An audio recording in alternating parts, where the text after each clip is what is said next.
Hello family and friends. In today's vlog I'll tell you about my 5th week in France. It was my first week traveling alone and a little bit of a whirlwind adventure across the countryside. So I started the week in Nice, beginning with the Marc Chagall Museum. He was an early modern artist and very religious, so most of his works have biblical or holy themes.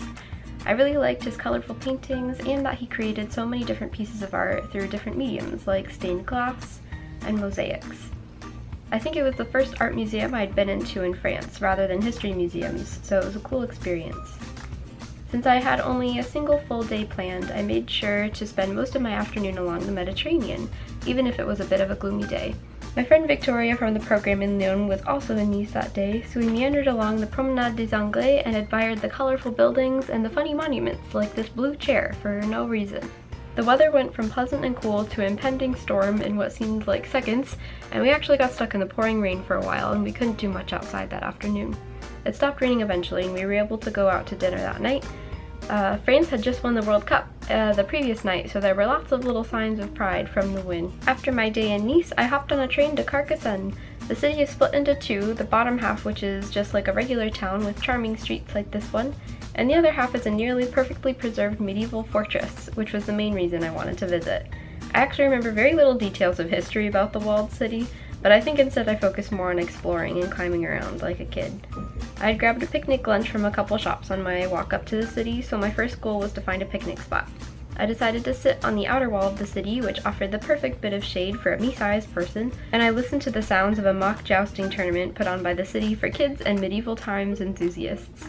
I headed inside the inner walls after my lunch, and I walked through the Catholic church just because, and next I went to the inner castle, where the residents would actually stay, or at least important residents, I think. It had a cool inner courtyard and allowed visitors to walk along the ramparts. There were signs explaining more things, but I wasn't really paying attention to those. When you had views like these, how could you?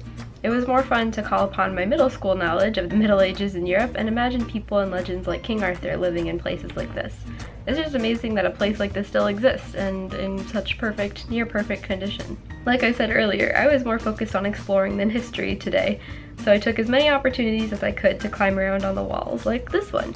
You get great views when you climb around, and it puts you in a dreamy state of mind imagining what life would be like back then. The Tour de France was also apparently coming through Carcassonne in a few days, so the castle was painted yellow, I think because of that.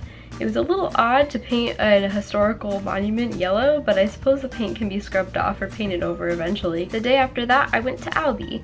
That's a tiny red brick building town with two major tourist sites, one being a museum dedicated to Henri Toulouse-Lautrec, who was born in Albi. He actually has a really interesting life story that made it so much more interesting to go to his museum. His parents were cousins, either first or second, but either way, they were close enough where it affected Toulouse-Lautrec, and he had stunted growth, and therefore was a bit of an outcast in French society.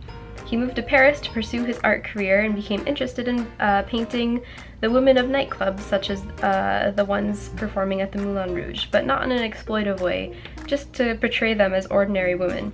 He did portraits of some of the more famous performers, such as Jane Avril, and he even painted the first advertisement poster for the Moulin Rouge when it opened. Behind the museum, there were really cute gardens, along with a beautiful view of the river and the rest of the old town across it. It was threatening to rain again at that point, which both was bad news to me, since I forgot my umbrella, but it made for some beautiful light. The other tourist attraction in Albi is this enormous cathedral, St. Cecile Cathedral. The inside of the choir area is apparently really beautiful and impressive, but it was closed by the time I got there, unfortunately.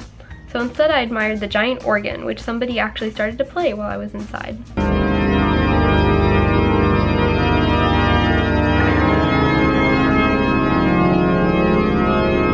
Afterwards, I got stuck in the rain again, which made it difficult to find dinner without an umbrella, but I managed to grab a sandwich from a bakery and I headed back to my hotel. The next day, I headed to Amboise, again on a stormy day. But I wasn't staying in Amboise for long. Instead, I was taking a bus tour of 3 beautiful palaces in the Loire Valley, starting with Chenonceau. Chenonceau was definitely the most magical palace. First of all, you walk through this mystical forest to get to the castle, which is just hovering over the river, and then you have 2 beautiful gardens with lovely flowers everywhere. And the insides were like the Aristocrats Museum in Lyon times 10. My favorite part was actually learning about the diverse cast of women who stayed in Chenonceau over the years. You have women like Catherine de Medici, who governed France during the 1500s from Chenonceau, and Louise Dupin, who hosted all sorts of writers, poets, scientists, and philosophers during the Age of Enlightenment, One of the signs in the chateau even said that she was conducting her own research to provide evidence for why women were equal to men. But then you have women like Diane de Poitiers, who was King Henry II's mistress, or as many English translations in the chateau said, his favorite lady. But at least we can thank Diane de Poitiers for these beautiful gardens. Next, we went to Cheverny, a palace that has been kept in the same family for over 600 years. It was used as a hunting palace historically, and they still keep a kennel of dogs there. The insides held more examples of the aristocratic way of life with an odd twist. The current owner apparently likes Legos, so he had some exhibitions set up through the castle with Lego additions to each room. So kind of entertaining and different. And finally, we went to Chambord, which is apparently the second largest castle in France after Versailles.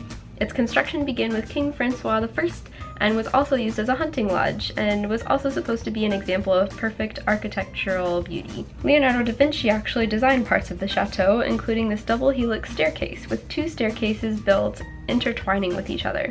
The chateau had more examples of a king's lifestyle and giant gardens. My favorite at the end of the day was still Chenonceau, but this probably was one of my favorite days overall this week. The next day I said goodbye to Amboise and I headed off to Paris once more. I had 2 more days until my boyfriend Grant would join me, so I spent a relaxing afternoon in the Luxembourg Gardens.